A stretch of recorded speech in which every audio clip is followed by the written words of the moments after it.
لاعبين الاتحاد عجزت القى واحد بس، واحد ما هو في مستوى اليوم. كلهم من الحارس راكوفيتش، البنزيما اللي طلع بعد مجهود خرافي، حسام عوار، ديابي، ميتاي حط كومان في جيبه، وجايين يلعبون عشان يتأهلون قدام النصر في ملعب النصر.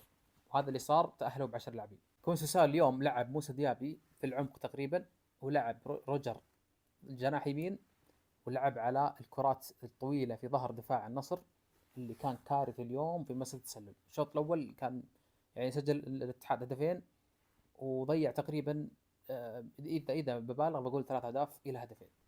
ما هو طبيعي، كان سوء سي مكان.